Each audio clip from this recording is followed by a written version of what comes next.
Okay, good afternoon everyone. Welcome to today's press conference. The press conference will be done in two parts, starting with the broadcast section and then finishing with the daily newspapers. If you'd like a question today, please use the raise hand function on Zoom. We'll get round to you as soon as we can, and when you become a panellist, please unmute yourself and you'll be able to speak. We're going to begin today's press conference with Paul Gilmore from Sky Sports News. Paul, unmute yourself and away you go. Hi Thomas, hope you're well. Hi. Thomas, is Mendy fit, and how much of a factor is the Manchester City game when it comes to your team selection against Aston Villa tomorrow? Mendy cannot play. He was not in training so far, so we try to do everything for Saturday and to reintegrate him tomorrow in individual training and hopefully Thursday's team training, but not yet. It's a matter of the amount of games and the load that we had for the players, and there was quite some intensive games. So if the question is if we will have some changes, yes, we will have. I will not give you the lineup, but there will be some changes because we take the opportunity to give important minutes and important minutes in important competition to guys who are missing the minutes in the moment.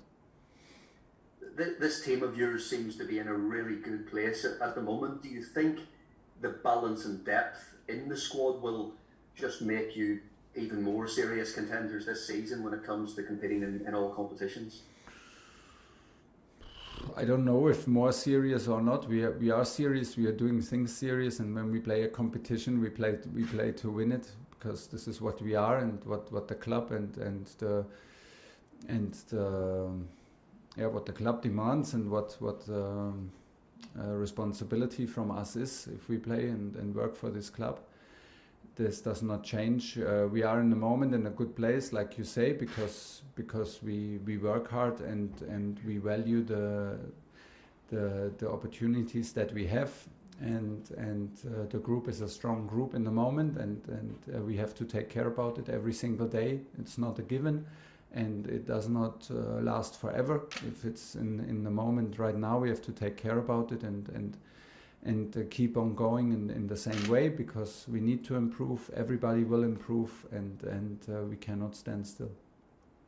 Timo Werner has started on the bench for the last 5 games. How do you see his role within the squad, within the team, now that Romelu Lukaku appears to be the vocal point of that attack? Yes, and he can play with Romelu, that is sure, and he did very well in Tottenham the last 25 minutes, 30 minutes of the match. That gave us a clear impression of how dangerous these two can also be together. There was some disappointment to brush off his shoulders from the Euros during the summer.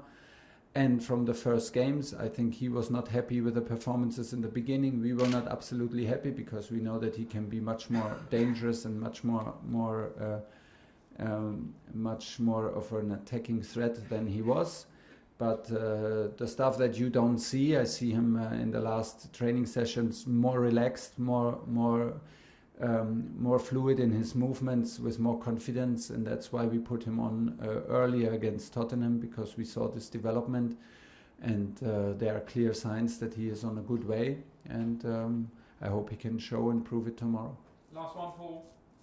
I was going to ask you about what did you make of Marcos Alonso's decision to not take a knee? Do you like those kind of things to be discussed amongst the group, or just what any general thoughts on that? It's not a discussion within the group, but of course, if a player takes a decision like this, we are not in a bubble. Of course, then the discussions comes up.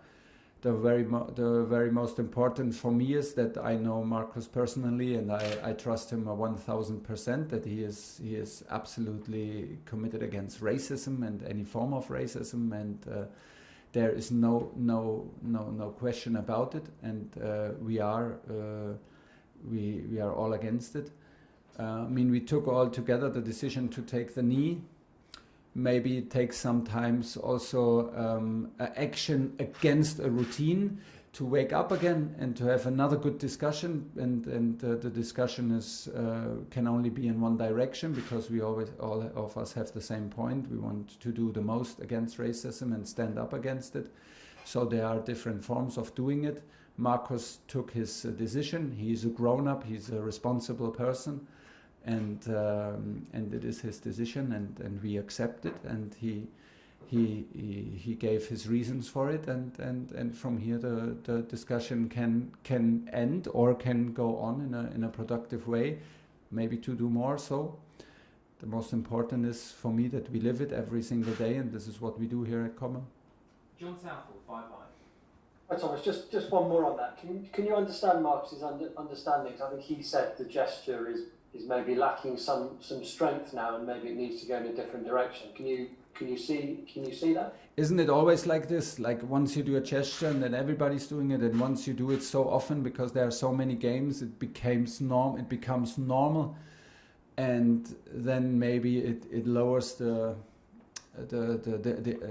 effect of it. Yes.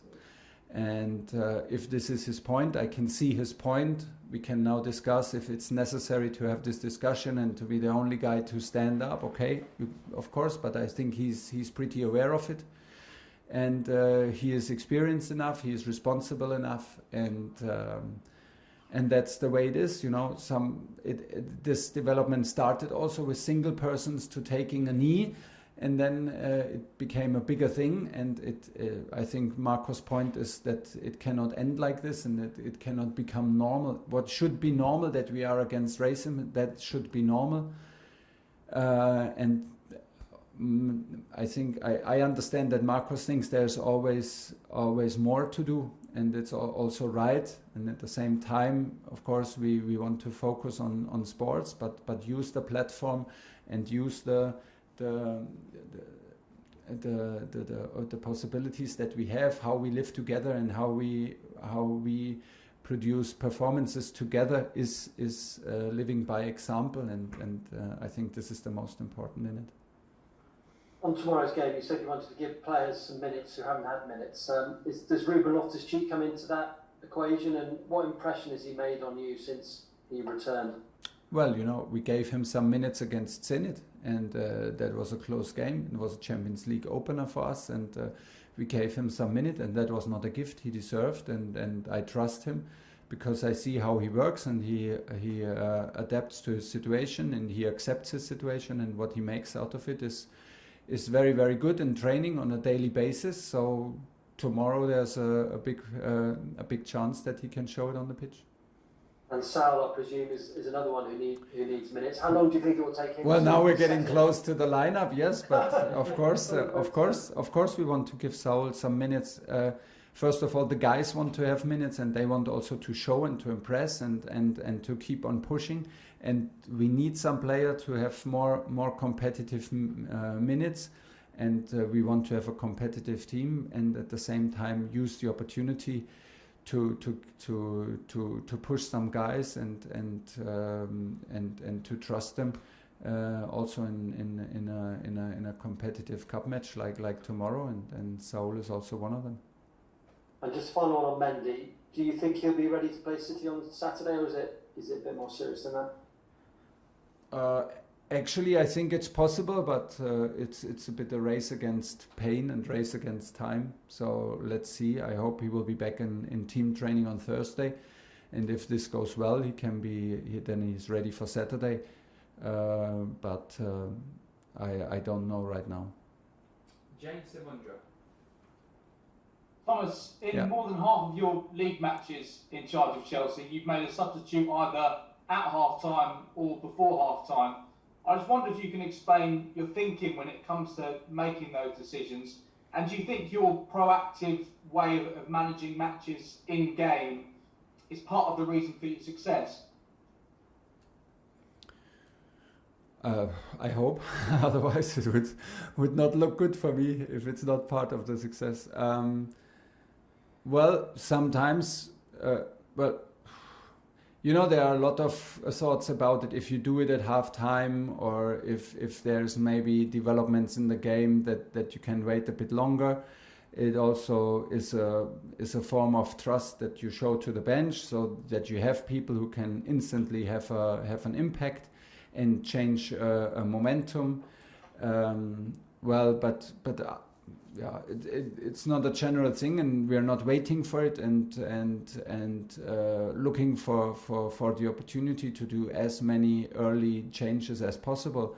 It's like you said, it's in-game coaching and adapting to what the game offers and what the opponents offer, and maybe sometimes about spaces and tactical choices. In Liverpool it was necessary because of a red card, and then it was again like a bit unlucky for Saul against Aston Villa, and today we had N'Golo on the bench, and was a little bit like we could have also waited, but if you have N'Golo you also want to have him on the pitch. So there are different reasons. We are not waiting for it. When we have the impression that it's the moment to help the team, we are not shy to take the decision, but I'm pretty sure there will also come matches where we will take late changes because we are happy what we see. I wanted to ask you about Thiago Silva. He turns 37 tomorrow, but he was man of the match against Spurs on Sunday. Yeah. What is the secret to his success? Is there something he's doing differently from some of the younger players? Just how has he reached those levels at the age he is with the experience he has? Well, from the first day I met him in Paris, and of course I'm happy to have him here now in the squad. He was a fantastic professional, and he was an outstanding captain. What a fantastic person, and the approach from him to recovery, to live this life as a professional player is simply outstanding. So it means like to what he eats, when he eats, how he recovers, how he trains. When he's on the pitch, he trains full on. There is no training session where he's trying to hold back. He's one of the most intensive guys in training physically, and he gets obviously better and better with his experience, and to step out of what he knew and of his like zone and of his status that he had in Paris, to step out of this and enter in the hardest competition in Europe in this age shows what competitor he is. He is. I don't look at age. We just look at performances, and then from then we don't care if you are super young or if you are like a bit older, like Thiago. This does not matter. He's in a very good moment since long time, and hopefully he can preserve this momentum and these performances, because it was well deserved that he was man of the match. Last one in the broadcast section, Nick Pure. Hi Thomas. Just on Timo, you could see at the weekend it looked like Romelu was, when he played one ball in particular, he seemed desperate for Timo to score, and it was really nice to see, obviously, him wanting his teammate to get that goal. That, I suppose, that partly shows the team spirit, but also does that show, how popular Timo is and how much his teammates appreciate the hard work he does, with his runs off the ball and things like that. And as we talked about before, I guess, one goal essentially transformed. And it shows also how Romelu is like shows that he knows how a striker feels that lacks goals. For me, the most important was that Timo was in better positions, and we had him again in dangerous positions around Romelu, and that he was not too far out on the pitch, but he was actually in and around the box and he had his chances in the box, and later he had the assist, which was well done, also within the box. So this is more important, and more important is how he trains. Not only in pure quality of training, but also in the attitude. He in the moment he moves more. He's free in his movements, and in his decision making is with more confidence. So sometimes it needs a bit of time, and sometimes you don't even have this one particular reason why things look a bit more easy. But Timo is in this moment, and hopefully him also, he can push himself now and keep this momentum going. yeah, everybody is happy if he can show his skills in front of goal and can be dangerous, because this is what we want, and this is why he's here, to be dangerous, to score goals, of course, and also to assist and to create, to open spaces with aggressive runs. And this was a big step forward in the last game against Tottenham. Okay, at the end of the